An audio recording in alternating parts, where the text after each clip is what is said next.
Ladies and gentlemen, boys and girls, back here with the one wheel, two wheels. So today I'm just going to take you on a ride down my favourite summer road.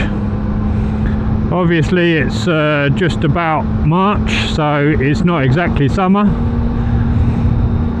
but it's been dry today and yesterday afternoon and all night, so I'm hoping that this road is in not too bad a condition. It's a very countrified road, which is why I class it as a summer road, because in the winter, you know, you've got no curbing or nothing, so you can get some dirt, you get water here and there, you know, you get shit on the road. So yeah, excellent in the summer, a little bit damp in the winter, and a lot of shit in the middle of the lane. But yeah, at least it's dry. At least Alexa and Samsung have not lied to me today. I was questioning it earlier because the clouds were very, very dark grey, but no, I did not get wet. But yeah, I came out fully expecting to make a nice video, and I left my 360 mount indoors. So yeah, I didn't make a video earlier. I had to go home, get the mount, so that I could do some recordings.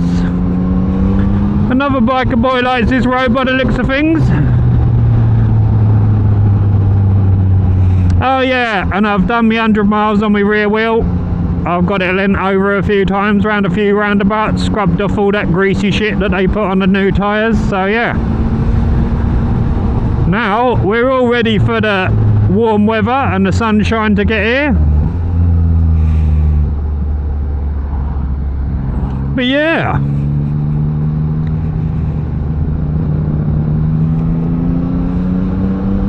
Here we go.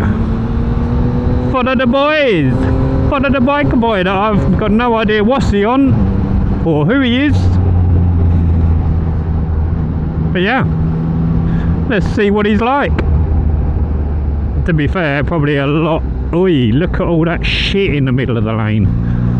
See, that is fucking scary shit.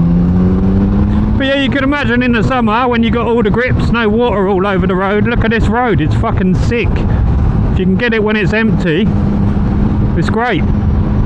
You can have some proper fun on it. Big fun times, you know what I'm saying? But yeah, so I did a job last week and I had to lift some pretty heavy machinery, and yeah, it kind of hurt me back a bit. And I come home, I sat on the sofa, and the sofa just felt painful to sit on. So I went and sat on the other corner of the sofa that I don't sit in, and realised that I'd been sitting in that same seat for 10 years. No wonder it was feeling a little bit, you know, a little bit less padded than the other one, a little bit squished, you know. So I emailed a what are they called, upholsterer, local to me, and they didn't get back to me, which I was not amused about.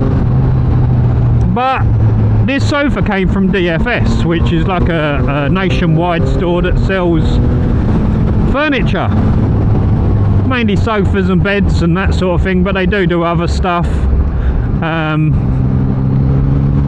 So yeah, I decided to take a trip to DFS. Not only did I realise that my sofa was 10 years old, but also my bed and mattress are 10 years old. Now apparently you're supposed to change a mattress every 8 years. I don't know whether that accounts for what are they called, memory foam mattress, because that's what I do have, or whether it's just a spring thing, you know, the springs get worn out. So yeah, I decided it's time for a, well, first of all I went to DFS and asked whether they reupholstered their own sofas, and they said no, unfortunately not. So I decided that I would buy a new sofa. So yeah, the young lady in the shop was extremely helpful. Yeah, very nice young lady. Even persuaded me to buy a cheaper mattress than I was actually going for, because she spoke to her manager, and because I've been used to a memory foam, quite a firm memory foam mattress as well, a cheaper mattress would be better for my needs. So I went for a cheaper one. So yeah, I've got a new bed coming and a new sofa. And yeah, my sofa, yeah, like I say, there's nothing wrong with it. Mechanically, it's a mechanical electric reclining sofa. Mechanically, there's nothing wrong with it. Spring-wise, there's nothing wrong with it. There is a very small stain caused by a Sharpie that my daughter left the lid off of years and years ago. And obviously the padding in my seat is a bit, you know, it's seen better days. But yeah, I offered it around to various different people within the family. And yeah, there's a lady that I know through my mum. You know, she's had a few tough times and stuff, and yeah, I offered her the sofa, and I tell you what, she was over the moon. She was very happy. She gave me a cuddle, she smiled, she was very happy that I offered her my sofa for nothing, you know. Alright, it did cost me £1,000, but that was 10 years ago, you know. I've had 10 years of use, you know, £100 a year for a very comfortable sofa up until I realised that it was no longer comfortable. You know, it ain't a bad deal. So yeah, 2 weeks time, well, by the time I release this video, yeah, it'll probably be the same weekend that I get rid of my sofa and get my new one. So yeah, but yeah, I bought a smaller sofa because my girlfriend and I, we whenever we watch films in the living room on the big TV, she sits in the passenger seat, as I call it. I've got a left-hand drive sofa, then there's a middle seat, and then she sits in the passenger seat. So we don't actually cuddle while we're on the sofa. We you know, we'll go up to bed and watch a movie in bed if we want to cuddle.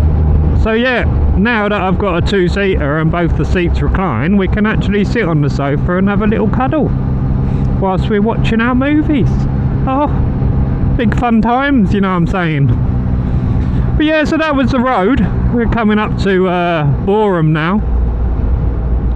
So you can imagine in the summer, when you can find a time when the roads are empty, that's a very fun road to ride.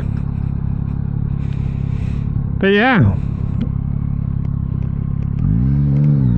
I'm supposed to stop there, but I didn't, because I don't give it. Well, actually, I shouldn't say that on camera, should I? No, it's fine, you don't need to stop there, you just roll out. Bad, bad, bad. And growing up and out of being everything that's bad. Yeah, we got a bit of Marilyn Manson in the ears today.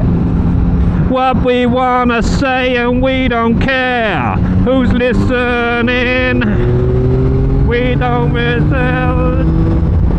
It just suits us well. We're the bright young things.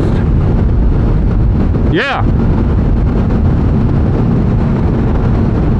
Yeah, boy, Mr. Manson, Golden Age of Grotesque, his last good album, in my opinion. I didn't really rate The Pale Emperor. Or any, I mean, what's the point of having greatest hits when you own all his albums anyway? But yeah, Marilyn Manson was a massive part of my life. I listened to nothing but Marilyn Manson for about 3 years. Wore all the t-shirts, painted my nails, grew one hand long. I had one long handed nails, all painted black. And then I believe, yeah, my other hand I had short normal nails, and I didn't paint them at all. The duality of man. Two-facedness, that's the idea behind that. But yeah, I was known to put on a bit of eyeliner. Bit of a goth boy, know what I'm saying? This was way back in the day. Way back in the day. when one wheel was just an unruly little shit, you know what I'm saying? Yeah, I went through various different stages of clothing and trampiness. There was a period in my life where I was homeless, and I fucking looked it. But I kind of carried on that look. Even now, people say, oh, when are you going to cut your beard? I'm like, I'm not. Oh, is it not going to get a bit unmanageable? I'm like, well, I'm going for the look of homeless chic, so, you know, it really doesn't bother me. But yeah, I guess we'll call it a day there before I start rabbling shit. I need to pop into the petrol station, get some petroleum, do a wee-wee, you know, as you often do when you go out on your bike, you know, 10-15 minutes into the ride, you're like, oh, I should have drained the weasel before I left. But yeah, see, I'm already starting to babble. So yeah, hope you've had a lovely weekend, and I'll see you in the next one. Bye.